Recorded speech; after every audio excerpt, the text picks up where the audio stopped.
Que a graça e a paz do Senhor Jesus seja convosco. Olá, eu sou Lucas Neto, servo do Senhor Jesus, separado para o Evangelho de Deus. Bem-vinda e bem-vindo a mais um culto racional Palavra do Senhor. Um culto dedicado e consagrado ao nosso Deus, ao nosso Pai eterno. Um culto em que nos apresentamos como sacrifício vivo, santo e agradável ao Senhor. Por gentileza, abra sua Bíblia no Evangelho de Jesus descrito por Lucas, no capítulo de número 15, nós vamos ler do versículo 11 ao 32. Lucas, capítulo 15, versículos 11 ao 32. Diz assim a palavra do Senhor. E disse: um certo homem tinha 2 filhos, e o mais moço deles disse ao pai: Pai, dai-me a parte da fazenda que me pertence. E ele repartiu por eles a fazenda. E poucos dias depois, o filho mais novo, ajuntando tudo, partiu para uma terra longínqua e ali desperdiçou a sua fazenda, vivendo dissolutamente.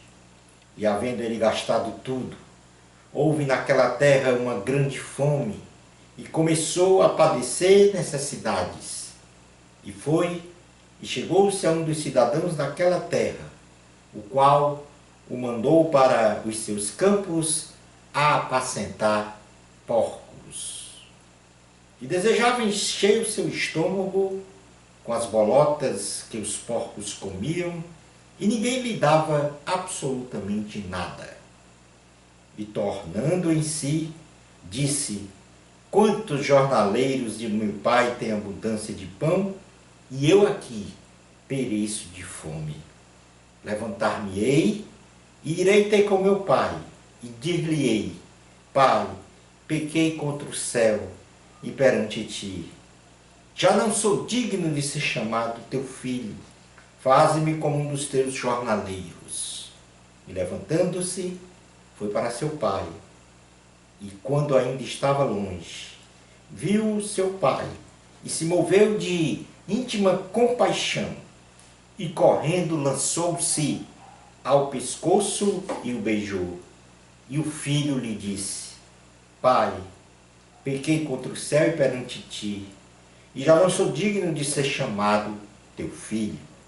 Mas o pai disse aos seus servos: trazei depressa o melhor vestido e vestiu, e ponde um anel na mão e alparcas nos pés.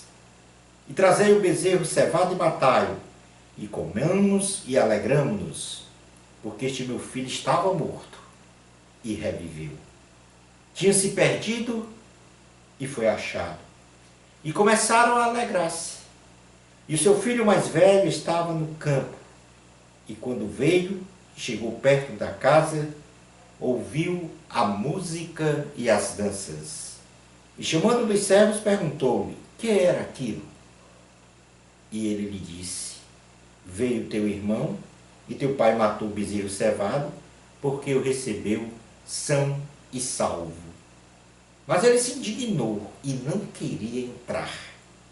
E saindo o pai, estava com ele. Mas, respondendo ele, disse ao pai: eis que te sirvo há tantos anos, sem nunca transgredir o teu mandamento, e nunca me deste um cabrito para alegrar-me com os meus amigos. Vindo, porém, este teu filho, que desperdiçou a tua fazenda com as meretrizes, mataste o bezerro cevado. E ele lhe disse: filho, tu sempre estás comigo, e todas as minhas coisas são tuas. Mas era justo alegrarmos e folgarmos, porque este teu irmão estava morto e reviveu, e tinha se perdido e achou-se. Palavra do Senhor, graças a Deus. Vamos agora estar na presença de Deus em oração. Eterno Deus, Pai, Filho e Espírito Santo, nós estamos neste momento na Tua presença com muita alegria no coração, porque nós estamos diante da Tua majestade, estamos diante do Teu trono, somente para louvar, enaltecer e bendizer o Teu nome. Revela, ó Deus, neste momento, esta palavra com profundidade, para que nós possamos ser iluminados pelo Teu Espírito e compreender objetivamente e subjetivamente a mensagem de hoje. Abra a nossa mente, o nosso coração, porque nós vamos agora nos despojar de nossas convicções, de nossos valores, para deixar entrar na nossa alma a Tua voz, a Tua mensagem.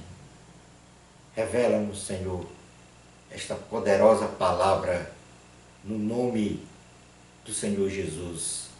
Amém. Glória ao Senhor. O tema do sermão de hoje tem como título Do habitat dos porcos para a casa do Pai. Do habitat dos porcos para a casa do Pai. Ou seja, da habitação dos porcos, onde eles vivem, para a casa do Pai. Neste texto base do sermão, do habitat dos porcos para a casa do Pai, é mencionada a participação de dois irmãos, que de modos diferentes, segundo a subjetividade da alma de cada um, comete em sua mesma essência e natureza o pecado contra Deus e contra o Pai biológico, os dois irmãos. Neste contexto, nós vamos falar um pouco sobre pecado, a partir deste texto base do sermão que nós conhecemos como o filho pródigo. A essência do pecado na visão do apóstolo João. O apóstolo João, com base teológica do Antigo Testamento, ele diz que a essência do pecado é a transgressão da lei. Ou seja, ao violar ou quebrar um mandamento da lei de Deus, o transgressor torna-se um pecador, não merecedor da salvação e da vida eterna. Nesta visão do apóstolo João, cumprir a lei era essencial para estar em paz com Deus. E esta é a visão de todo o Antigo Testamento: cumprir a lei. E o que quer dizer isso? Cumprir a lei era essencial para estar em paz com Deus, porque para não estar sobre a ira de Deus, se não houver o cumprimento da lei. O que quer dizer? Não estar sob o julgamento de condenação do Senhor. Na primeira carta de João, no capítulo 3, do versículo 4, ele diz: todo aquele que pratica o pecado também transgride a lei, porque o pecado é a transgressão da lei. Portanto, nesta primeira carta do apóstolo João, ele define o pecado como a transgressão da lei. Então, neste aspecto, o conceito de pecado ele é reducionista. Por quê? Porque ele está limitado a comportamentos. E tão somente a comportamentos. Embasados em quê? Em normas, embasado em regras, que se desdobram em comportamentos. Tais como, não faça isso, não faça aquilo, ou faça aquilo. E estes comportamentos regem as vidas das pessoas, engessadas em procedimentos, muitas vezes inócuos, que não nos religa a Deus. Então, há um conceito reducionista de dizer que a pessoa é cristã, que a pessoa é salva, que a pessoa tem a vida eterna se ela se comportar de acordo com a lei, de acordo com os mandamentos de Deus. Ou seja, baseada em regras. Jesus, em seu ministério, foi muito crítico desta visão exclusivamente comportamental objetiva. Jesus criticou, e muito, essa visão do Antigo Testamento de cumprimento da lei. Ou seja, é uma visão exclusivamente comportamental, objetiva, que define o que é pecado e o que não é pecado. O que promove a salvação e o que não promove a salvação. Jesus combateu de forma sábia, mansa, este conceito reducionista de pecado e de religião, que supostamente nos aproxima de Deus, sem, contudo, Jesus não menosprezou os mandamentos do Senhor. Então, o pecado, na sua essência, na sua natureza, no seu conceito, ele não pode estar limitado ou reduzido a comportamentos. E, portanto, essa não é uma, vamos dizer assim, uma completude do Evangelho. Isto não é o Evangelho de sua forma completa, quando se coloca comportamentos como a fonte base de que aquela pessoa é cristã ou não cristã, se aquela pessoa é salva ou não salva. Mas existe também uma outra visão, aliás, não é uma outra visão, mas um aprofundamento da visão do pecado. E essa foi feita pelo apóstolo Paulo. O apóstolo Paulo, ele aprofunda este conceito da essência do pecado, colocando neste conceito uma maior subjetividade, que penetra a alma humana. E aí é o segredo do domínio do pecado sobre a pessoa. O domínio do pecado, muitos entendem que está no corpo, mas na verdade ele está na alma do ser humano. Paulo diz que o bem que ele quer fazer, ele não faz. E o mal que ele não quer fazer, isto ele faz.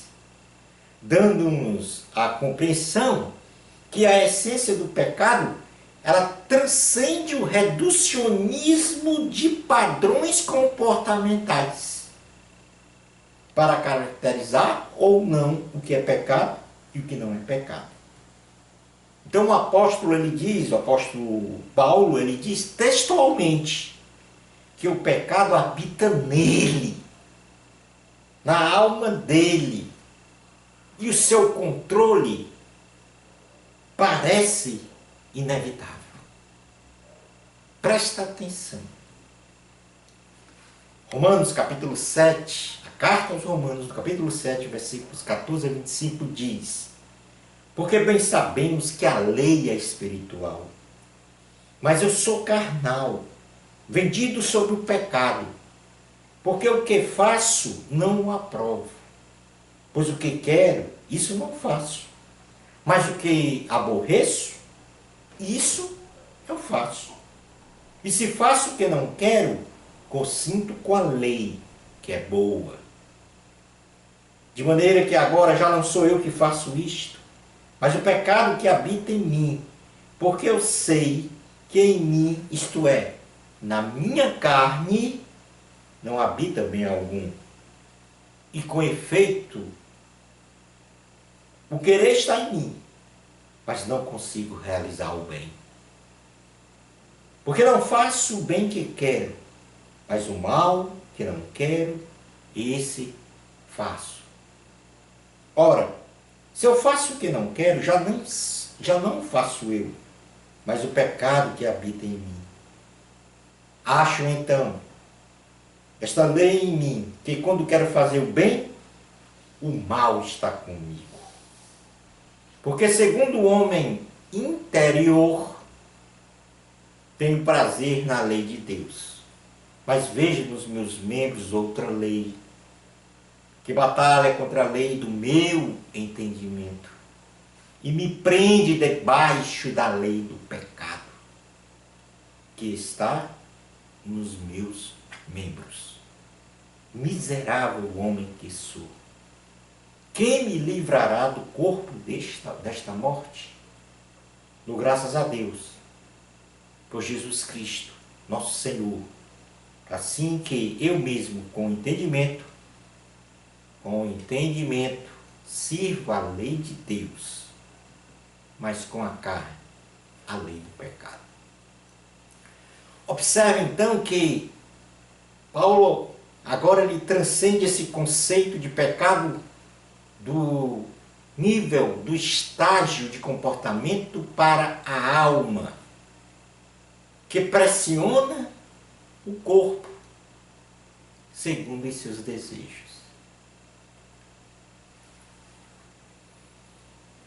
E aí vem o nosso Senhor Jesus, o nosso Mestre, o nosso Salvador, que coloca uma visão ainda mais ampla, mais profunda do pecado.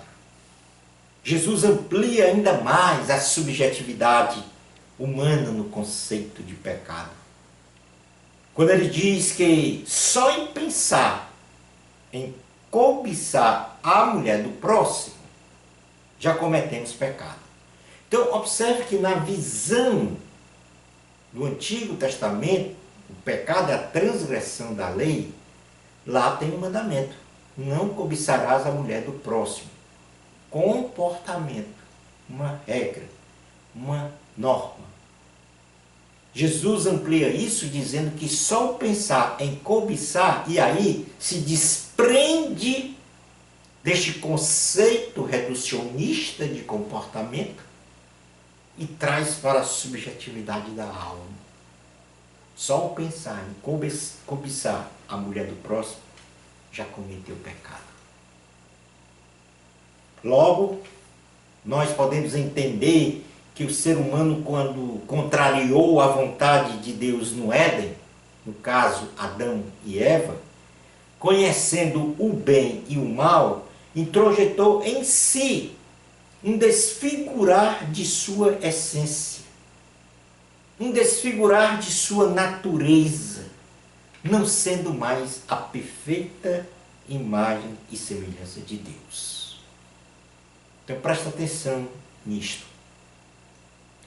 Quando Adão e Eva conheceram o bem e o mal, eles se desfiguraram, não só no sentido moral, mas no sentido da imagem e semelhança de Deus, no caráter semelhante de Deus.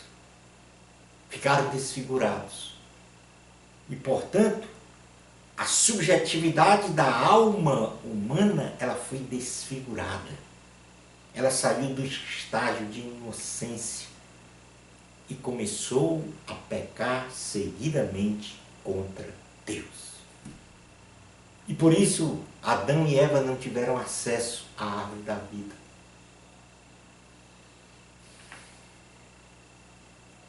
Toda a humanidade, nos dias de hoje, e de Adão até os dias de hoje, está desfigurada desta imagem e semelhança de Deus. Como falei, por herança adâmica. E necessita então desta restauração que só é alcançada na pessoa de Jesus Cristo. Jamais comportamentos vão restaurar a imagem e semelhança de Deus no ser humano. Regras, leis, normas, jamais. Mas Jesus, ele entra na alma do ser humano, no coração. E ali ele modifica o pensar, os valores. Ele limpa a alma desta subjetividade maligna de ficar desfigurado da imagem e semelhança de Deus.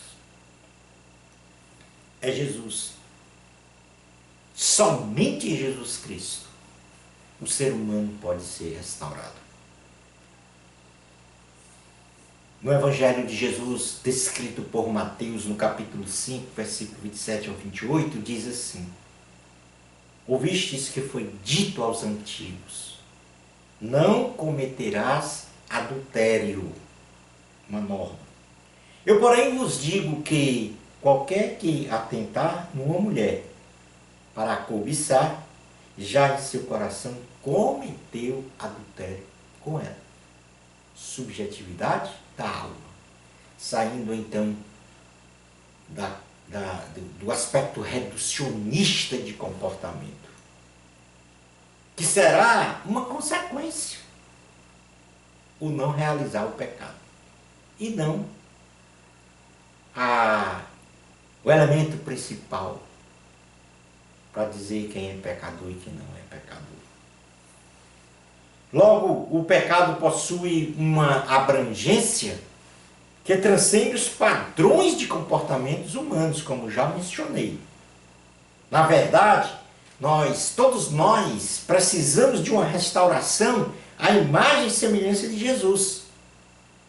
E por isso, quando temos falta de tolerância com o próximo, quando temos aversão ao próximo, quando temos preconceitos ao próximo, quando temos tabus, sectarismos, estigmas, barreiras e julgamentos destrutivos e excludentes com relação às pessoas que pensam diferente de nós, estamos pecando, segundo o conceito da essência do pecado proferido por Jesus. É isso mesmo. Mateus capítulo 7, versículos 3 a 5, diz assim: E por que? Jesus falou: e por que reparas tu no argueiro que está no olho do teu irmão e não vês a trave que está no teu olho? Ou como dirás ao teu irmão: deixa-me tirar o argueiro do teu olho, estando uma trave no teu?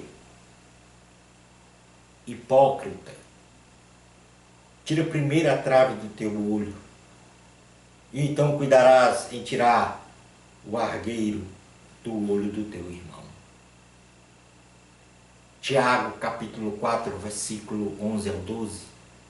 Isso é muito forte, para sempre fazermos uma introspecção antes de falar do nosso próximo,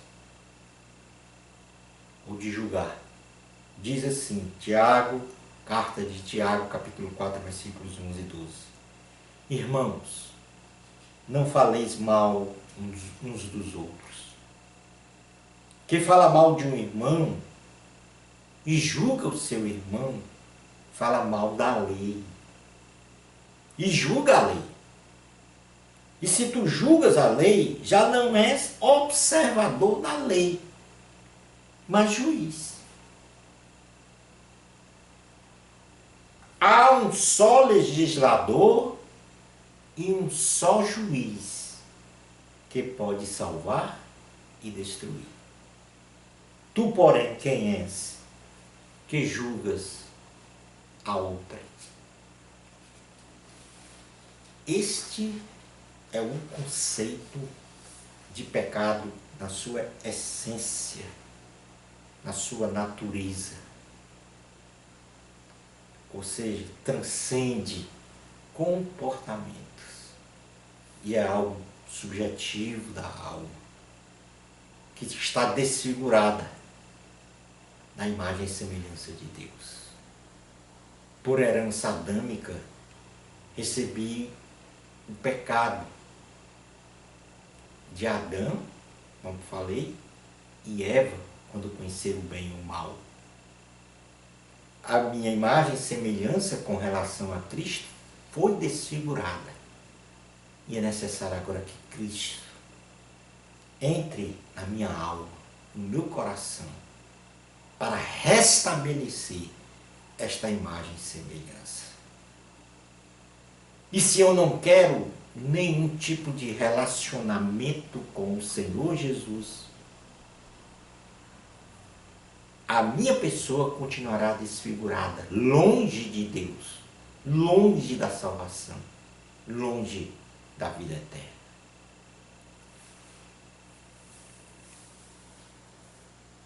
O tema do sermão diz do habitat dos porcos para a casa do Pai. O texto base do sermão, como já falei, nos aponta dois filhos de um pai amoroso e misericordioso. O filho mais novo, ao contemplar um viver independente do pai, reivindica antes do tempo sua parte na herança do pai. O pai repartiu seus haveres e assim o filho mais novo partiu para o mundo. Sim, para uma terra distante. E lá vivendo dissolutamente, ele gastou todo o seu dinheiro e começou a passar necessidade. E então ele pediu a um cidadão daquela terra para trabalhar para ele. O homem caminhou para trabalhar, guardando os porcos, e lá na pocilga, ou seja, no curral dos porcos, disputava com os porcos os restos de alimentos. Presta atenção.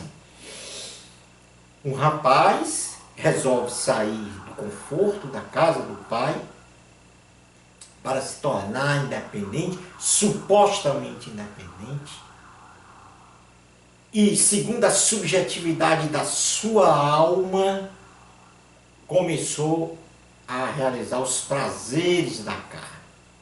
Gastou todos os seus recursos. Então pediu a uma pessoa para ser seu empregado, para trabalhar na fazenda dele. E ele, como judeu, foi para uma condição humilhante de cuidar de porcos, que era um animal imundo para os judeus. E, portanto, uma humilhação. Muitos hoje fazem isso. Numa suposta independência, liberdade de vida, do prazer da vida, se afasta de Deus.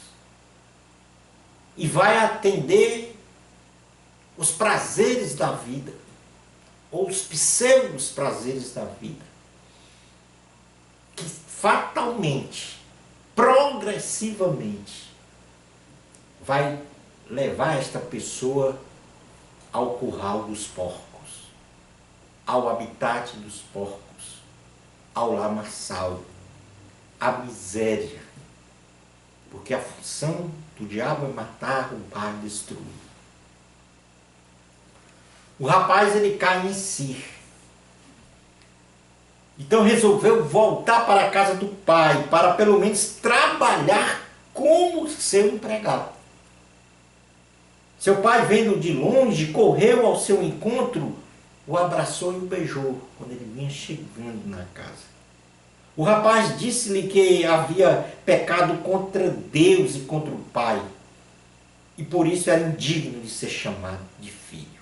Olha o estado mórbido, não só no sentido físico, mas no sentido espiritual deste rapaz. E o que o pai fez?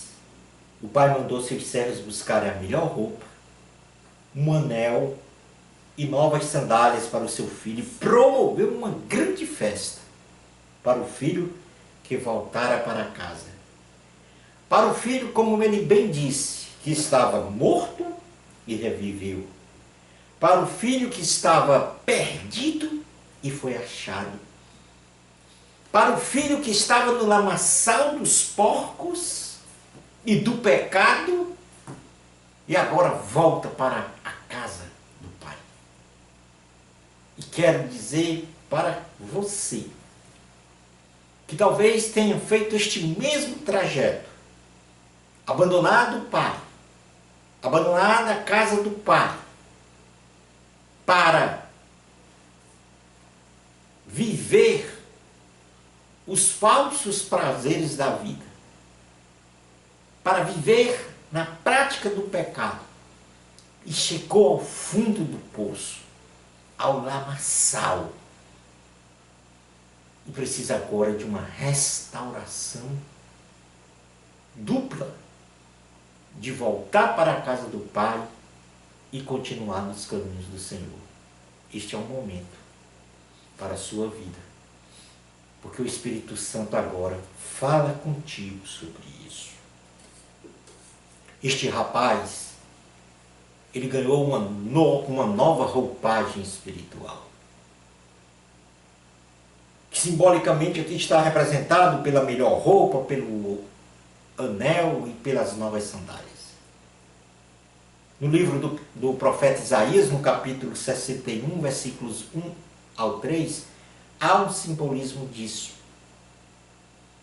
que diz assim: o Espírito do Senhor Jeová está sobre mim, porque o Senhor me ungiu para pregar boas novas aos mansos, enviou-me a restaurar os contritos de coração, a proclamar liberdade aos cativos e a abertura da prisão aos presos,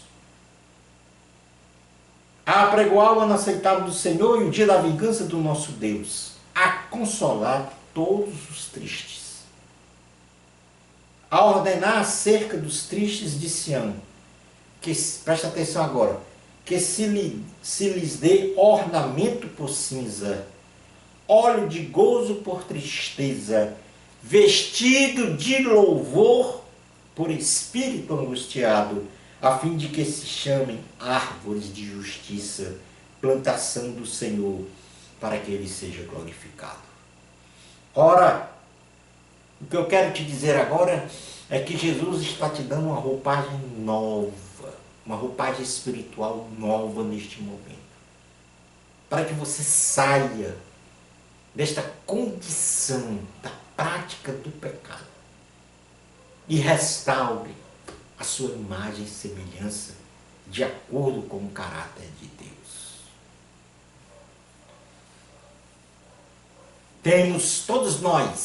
Todos nós temos a necessidade de restauração na casa do Pai. Porque também o filho mais velho do pai, que estava no campo, que então aparentemente ele era o rapaz, o filho obediente, que estava dentro de padrões de comportamento, de obediência. Este rapaz, o filho mais velho, ele ouviu músicas e danças quando vinha chegando na casa. E ele pergunta então ao criado o que estava acontecendo. E este respondera que seu irmão mais novo voltou para casa e foi calorosamente acolhido pelo seu pai. Muito indignado, o filho mais velho se revolta contra o pai. E diz-lhe: eu te sirvo há tantos anos, sempre fui obediente às tuas ordens e nunca me destes uma festa como esta, como fazes agora para o meu irmão, que gastou todo o teu dinheiro com meretrizes. O pai, então, compreendendo que este filho estava pecando,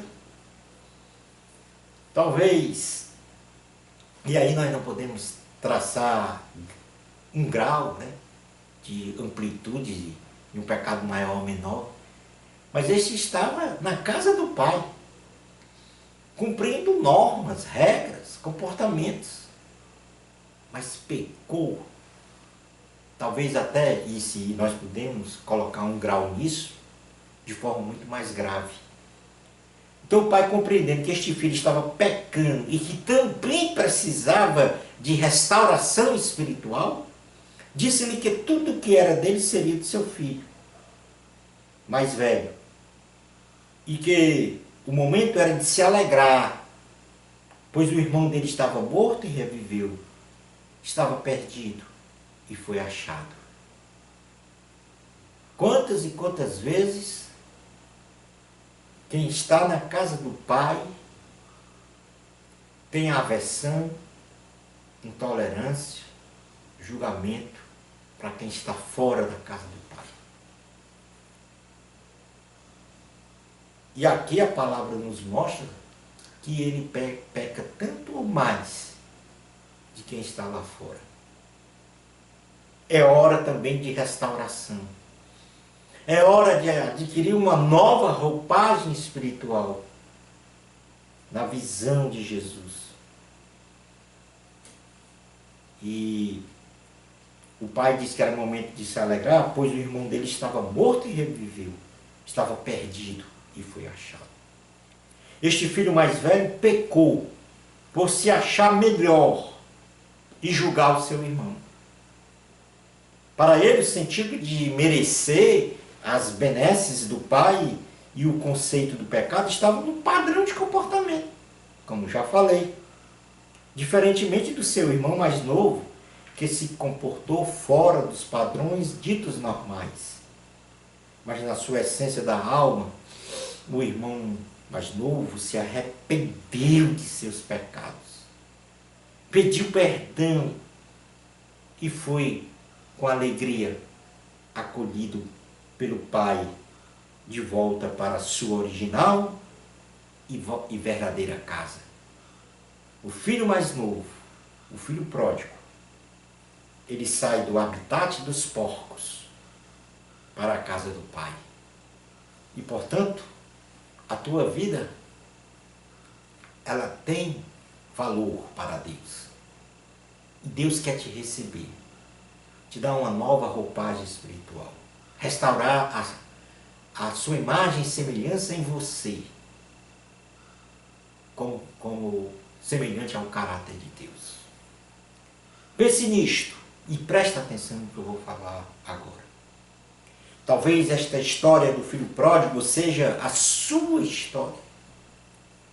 Você resolveu viver uma vida independente de Deus, segundo as suas convicções, e agora amarga uma vida sombria, sem sentido, sem propósito, triste, sem qualquer perspectiva.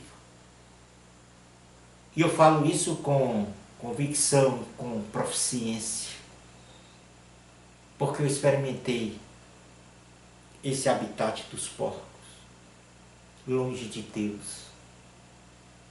Mas graças ao Senhor Jesus, voltei para a casa do Pai.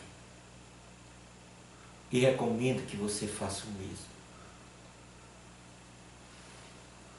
Este é um momento de você, pela ação do Espírito Santo, em nome do Senhor Jesus, de deixar a prática do pecado e voltar para a casa do Pai. Faça isso. Entrega a tua vida a Jesus. E quero no final desse sermão dizer: você ouviu o que Jesus disse na palavra de hoje. E esta palavra que eu estou a falar aqui, não estou aqui não só como pregador, mas principalmente como observador desta palavra, como ouvinte desta palavra, que entra pelos meus ouvidos e vai ao meu coração. E, portanto, você compreendeu o que Jesus disse na palavra de hoje para você. Reflita sobre esta palavra de Deus que você ouviu e compreendeu. Obedeça ao chamamento do Senhor. Shalom Adonai. Vamos fazer uma oração final, encerrando mais um culto racional, palavra do Senhor. Eterno Deus, Pai, Filho e Espírito Santo, nós, como sempre, só temos que te agradecer. Porque esta palavra de hoje, sobre o tema pecado, foi muito forte. Porque o teu Espírito Santo veio sobre nós e nos convenceu do pecado, da justiça de Deus e do juízo. Obrigado, Senhor, por nos dar mais esta oportunidade de estarmos alinhados, ó Deus, com a tua vontade. De retirarmos da nossa subjetividade humana a essência do pecado. De não estarmos, Senhor, restritos a realizar, efetuar, se comportar de acordo com regras e normas. Não. Comportamentos são consequências de uma alma restaurada e transformada. Por isso, nós te agradecemos, ó Deus, pela palavra que chegou ao nosso coração nesta pregação de hoje. Nos conduz, Senhor, segundo a tua vontade. Aquelas pessoas, ou todas as pessoas, que saíram do habitat dos porcos para a casa do Pai, se arrependendo de seus pecados e dizendo sim ao teu senhorio. Escreve, Senhor, o nome de cada pessoa do livro da vida. Nos faz, Senhor, prosperar, não só no sentido material, mas também espiritual. Nos concede paz e saúde, para que vivamos na sua essência e na sua verdadeira natureza o Evangelho de Cristo. É no nome de Jesus que nós oramos com fé. Amém.